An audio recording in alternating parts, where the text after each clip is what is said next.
It's the Full Force Movie News Burst, brought to you by GeneralsJoes Reborn.com with me, Christopher McLeod, aka Diagnostic80, joining me to discuss the recent news that Paramount Pictures could be looking to reboot the G.I. Joe movie franchise yet again, and with Michael Keaton no less, is the General himself, Justin GeneralsJoes Bell.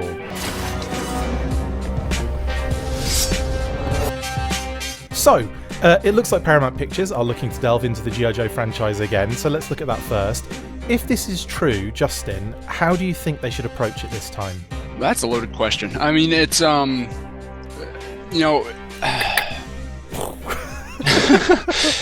it's tough to say. I mean, they've tried a few different approaches. It's almost like maybe it doesn't matter how they approach it. I think execution is probably what really matters. Because I would say how they approached Rise of Cobra might be how I suggest they approach a G.I. Joe franchise, but obviously the execution really wasn't there. G.I. Joe Retaliation, I would say, executed it a little bit better than Rise of Cobra, but I wasn't really a fan of the concept. So I think Snake Eyes, didn't really work for obvious reasons either. So I think what they need to do, if it was up to me, I would approach it the same way they did Rise of Cobra, where G.I. Joe was kind of a known international response force that, is sort of global and top secret, yet very well funded. They have state-of-the-art technology. I mean, all those elements were there in Rise of Cobra. It was thematically the way I would approach a G.I. Joe film. They just didn't really execute it the right way. They leaned too heavily on the accelerator suits. The actors weren't necessarily what you wanted to look for. The design aesthetic was accelerator off. Suits. Sorry. Yeah, I mean, there was all sorts of things wrong with Rise of Cobra, but I think from a conceptual perspective, that's how I would like them to approach, a G.I. Joe film. Right. I'm not sure they'll do that, but I think if they could somehow find a way to build the same sort of universe that they did in Rise of Cobra, but dial down the sci-fi a little bit. I mean, not too much. I mean, we need sci-fi, futuristic, fantasy elements in G.I. Joe. Dial it down just a little bit and kind of incorporate more of the G.I. Joe aesthetic. I think something like that could work very well. With what they're trying to do. I feel like they're trying to go small. I mean, from what we, obviously Retaliation was all about sort of blowing the whole thing up and starting over with a very small core group. Yeah. And, from what we've heard from Ever Vigilant, I don't feel like we really know. We don't have a good idea what they were thinking when you just look at what we know for Ever Vigilant. What were they thinking is the way to say that. Exactly. I know what you're saying. I get what you're coming at in terms of like the approach. I think Retaliation, where Retaliation falls down is it's supposed to be this like almost like Renegades setup, isn't it? Like they're the last and they're kind of being hunted by, effectively the government, and which isn't government, it's Cobra. Now, it's a great idea, but it just doesn't go into that particular universe very well. Like, they're renegades for all the renegades. They're kind of like being hunted for such a short period of time in that film, and then it's all done and dusted and everything's fine again. So it's like it didn't even have the same kind of like drawn out effect that Renegades did. Renegades took that concept, did it a lot better than the movie did for sure. You really felt like they were sort of this overwhelmed kind of, this small group of extraordinary individuals who really had to overcome great odds to sort of get back to where they were, which, you didn't get that impression in Retaliation. I think where I struggle with sort of the Retaliation mindset was, and I guess there's a way to walk both lines where, G.I. Joe can be a small group, because I mean, what makes G.I. Joe to me is the kind of fantastical elements of it, the state-of-the-art technology. But you can't do that if they're a small group on the run, without a headquarters or anything. You don't have that necessarily. So I mean, it's tough to do it, from that perspective. But I think they could. I almost feel like you have to build the first universe first, and then put them in that scenario. Like it has to kind of be, I feel like you have to spend some time in G.I. Joe as a team, as a, well, like you said, Okay. like a known government thing. And Yeah. then you go into the thing where it's like, well, Cobra's infiltrated. And they kind of tried to do that with Rise of Cobra going into Retaliation, but you'd already, I mean, it was Yeah. a soft reboot for a start. It, So even they, though I it mean, was yeah, they're even though it was carrying things over from Rise of Cobra, there was still all yeah, this other stuff that didn't mesh correctly. exactly. Exactly. I mean, yeah, well, it was a soft reboot. I mean, they carried over. Obviously, Channing Tatum carried over, but then they killed him. And they kind of Storm Shadow and Snake Eyes carried over. Cobra Commander kind of carried over. They wrote a scene where it's like Cobra Commander is captured and then becomes Cobra Commander, Yeah. but Destro was written off. It was essentially, yeah. And Zartan obviously has those sort of interwoven. Mm. That continuity was there, but you're right. I mean, they took everything that Rise of Cobra built, for whatever it was, and just kind of wiped it off the map and basically started over. Yeah. Killing most of the team and just starting over with a fresh cast of characters. Are you thinking like wipe it clean, start again from fresh, and get and do this all from with none of the stuff that's come before it even factoring in? You have to. Yeah. I don't know how you don't. I mean, Snake Eyes. That would be the only thing you could possibly build upon is the Snake Eyes movie, because already that Snake Eyes movie sort of eliminated the continuities of the previous two movies. I mean, it was written in a way where it maybe didn't necessarily, but me being honest, the way they portrayed Snake Eyes in the Snake Eyes movie isn't a character that I can root for. He was kind of a bad guy in that movie. Yeah. He did bad things. He inadvertently sort of caused the death of the Arishikage clan. He wasn't a hero necessarily. Yeah. So I don't have a desire to see that character carried forward to the movie, because he was nobody that I'd really want to support, and which is a shame, because I think Henry Golding did a great job in the character's role, and I think there was bits and pieces that were all right, but I just think they really need to wipe it clean. I think they need to not overcomplicate it, get back to its roots, get back to some sort of simplicity.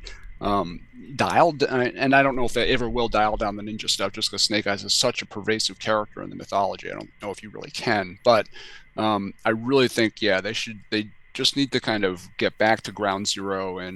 But the one thing that I really don't want to see, and this is kind of where Michael Keaton comes into play. I've seen a lot of people say, well, maybe he's Joe Colton. I'm kind of done with the Joe Colton tie-in. Let's just let that rest. I don't need to see Joe Colton. I don't need to pretend that the adventure team is creating G.I. Joe. I just, just give us Real American Hero for its own sake. Do you know what I think sometimes? I think with the whole G.I. Joe Colton thing is always utilized as some sort of, well, the fans will really love this kind of thing. Yeah. And it's like the most like basic nod ever, really, when you think about it. It's like, the original, absolutely, totally understand it, totally understand the historical aspect of it. Right.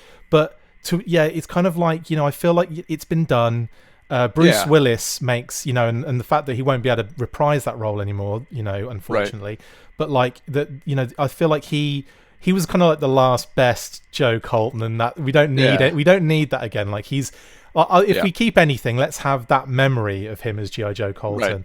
I think. Yeah. So give me some options then for Keaton, because if he is a name that's being thrown about, what do you think he's being utilized for? Because obviously there's got to be a character reason to have him on board. Like they can't just be like Michael Keaton's on board. There has to be a character attached to that, doesn't there? It almost has to be General Hawk. I mean, to a degree. I mean, he's got kind of he can handle that gravitas. From what I've seen of Keaton, his personality isn't necessarily what I would think of when I think of General Hawk. I think he's kind of a slick talker. He comes across as kind of a marketing guy, sort of. I mean, he's not necessarily on the straight and narrow. Those are the roles he's played anyway. Right. So I'm not sure that jives with General Hawk, but I don't have a problem with that. I think he can make a great General Hawk. I mean, the interesting thing about the whole Michael Keaton casting news is that, my first exposure to sort of movie fans being what they are and comic fans being what they are, was reading some like Starlog magazines from back in the day where Michael Keaton got announced as Batman back in '89, and people were losing their minds. Yeah. He's a comedic actor. He's Yeah. a short guy. He's not Batman. He's not I muscular. I remember being Losing their minds. I remember being a little bit kind of like, and I was only about 7 or 8 Yeah. years old, but I remember being kind of like, oh, interesting. Like that's weird. Right. Like I remember vividly thinking Yeah. it didn't feel like Batman necessarily. I thought when I Right. saw the trailer, I thought it looked a little bit comedic anyway. Yeah. And then Yeah. obviously it's been the best Batman movie Oh, and he ever killed it. made. Yeah, he was fantastic. Yeah, exactly. He owned that role, and I think the same thing could be true of a General Hawk role. I mean, Are you only saying General Hawk because the Vulture figure can be customized so easily? I'm thinking. I mean, Keaton's an older guy. I mean, I don't think he's necessarily in the age window of being sort of an active military guy. General Flag is another possibility. I think if they do Flag, I think they're once again overcomplicating things a little bit. I know Keel Hall has been mentioned as part of that Ever Vigilant universe or whatever. That's a possibility. But really, I think they need to go back to basics. And back to basics to me is General Hawk. I think if he was younger, I know a lot of rumors have been swirling around that Chuckles would be involved. He would be an awesome Chuckles if he was younger. I could kind of see him being that spycraft kind of undercover guy. Yeah. I don't think that works for him in his current demographic, but I see him as kind of the guy who kind of starts the team. I wonder if there's like, if there is any connection at the moment with these current kind of like murmurings of Paramount wanting to reboot the franchise, because we know is it David Elliott's involved, and he was a producer alongside Lorenzo di Bonaventura on Snake Eyes movie. And obviously they were involved when the Eternity Mask. What the hell is it? Oh my goodness! I forget what it's called now. What's the glove called in the Marvel thing? I've completely forgot. Infinity Gauntlet. Infinity Gauntlet, right. The Infinity Mask, I think it was called. So, something like that, yeah. I wonder if that and the whole Chuckles thing, I wonder if that's all connected at all, or if that's kind of just like a little bit kind of like, well, that's gone, and we're putting that behind us now, and we're going to start fresh from somewhere. Or do you think they're going to... It could be both. I mean, one of the interesting things that I found about the Rise of Cobra movie is there were scripts floating around in Hollywood for G.I. Joe for years before that movie came out. And there were rumors, and everybody's like, where Duke was Cobra Commander's brother, and his name was Rex, and there's all this stuff, and it was like, oh, that's terrible. And then you look at Rise of Cobra, and you're like, oh, there's a Rex, and Duke is related to, he's engaged to the Baroness, or whatever. It was related close. To all these people. So there were elements that carried forward into Rise of Cobra. So I get the feeling that even when they sort of get rid of scripts or retool scripts, I think there are elements that can sometimes carry forward. So I wouldn't be surprised if, they do say, well, this is a reboot, we're throwing away Ever Vigilant. Maybe we do see like Chuckles plays a role and Keel Hall plays a role, and there are some of those threads that kind of connect through. I mean, that is possible. Whether they do the whole Infinity Mask thing, I kind of hope not. I want to kind of peel away. I'm okay with sci-fi. I'm okay with some of those elements, but when you start getting into magical artifacts, I'm not sure that really fits in the G.I. Joe mindset these days. No, it kind of goes towards more like other movies, and I think that's what happened. I think that's the problem, isn't it? It's like a lot of these executives, they'll see the success other films have, and they'll want to kind of piggyback that. And I mean, G.I. Joe has done that for years. You look at the vintage toy line, and it follows those trends. Star Wars, Star Brigade. Teenage Mutant Ninja Turtles, Ninja Force. So you have all those things where things were happening and being successful, and G.I. Joe is kind of like dipping into those situations at every moment it could. Yeah, and it's interesting because G.I. Joe at the beginning was the trendsetter. They set the market, and then other people tried to mirror what they were doing. But then as it transitioned to the 90s, you could see that, like you said, then you had, Captain Planet and the Eco Warriors and different things like that. Kind of, you saw that occurring for sure. They did the Mega Marines, I think, which I don't know if that was in response to...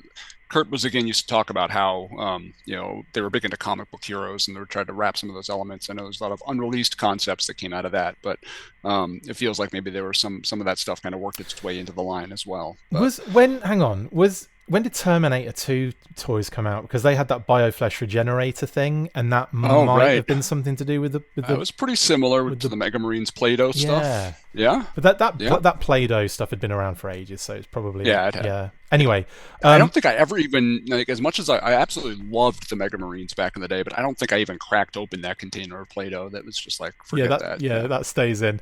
Yeah. One last thing. Do you think a villain could be on the cards for Keaton here? Do you think that would work? Do you think he'd make a good like Cobra Commander or something like that? He would kick ass as a Cobra Commander, I think. Yeah, I mean, I think that would be that's actually a good commentary. I've kind of been working this out since the news had broke, purely with the idea that he was playing a Joe. Sure. But if they built that around him as the villain, I think that could be pretty cool. He could be a great, I mean, as I said, he's kind of a slick talker. He's kind of not really a con man, but he's kind of, a little dodgy. He's got that kind of attitude to him that I could really see that being sort of a Cobra Commander sort of personality trait. That could work really, really well, actually. Yeah. Yeah. Well, again, like that. This isn't. I mean, we should also say that the news had come out of like an industry insider on Twitter, kind of like making a comment based on the fact that Paramount were looking to do this, and Michael Keaton had been attached in some kind of like, or wanted, I should say, kind of. That's what I think. That's how it was worded, almost like they want Keaton involved. And obviously, this is all dependent on many, many factors. Sure. One of them is actually what Keaton's doing after the whole Flash scenario as well. Yeah, so, exactly. So there's a lot of things kind of floating around here. We're not sure exactly, but we wanted to talk about the possibilities anyway. And Justin, thank you for joining me and going through that quickly on the show, mate. Really appreciate it. Absolutely, anytime. Love talking movie stuff. I know, it's good, isn't it? It's nice to be. It's kind of nice to be back a little bit with the movie stuff, because obviously we haven't really done this for a long time. There was one little story that popped up in between now and when Snake Eyes finished, and I don't even remember what it was that we spoke about. Maybe Skydance, maybe? I can't even remember, but anyway, here we are. Right, hopefully this leads to actually more news coming out around this kind of stuff. And that's one thing that, and I said this all throughout the Snake Eyes process, no matter how the movie does, the ramp up to the movie and kind of the hype surrounding the movie is always entertaining. I love it. I love talking about it. I love kind of digging into it.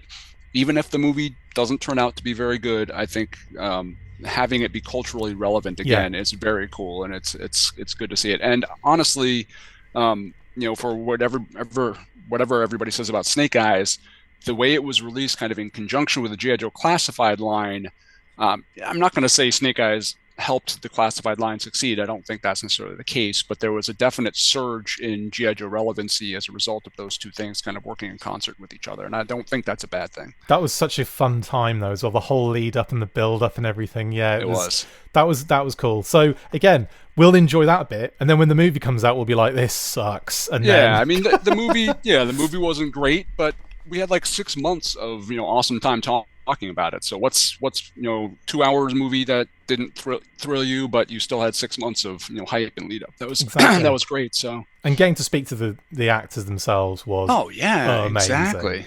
Yeah, those are the sort of things that you can't beat. That experience, regardless of the outcome of the movie, it makes doing this stuff worth it. Totally. Right then, that brings us to the end of another installment of the Full Force News Burst, or the Full Force Movie News Burst. Thank you to my awesome co-host Justin Bell. See you next time, and as always, one. So I almost didn't count that in. I was just hoping you'd do it. 1, 2, 3. Full Force. See you later. That's it for this instalment of the Full Force Movie News Burst. Don't forget to comment, like and subscribe. See you next time, and as always, Full Force.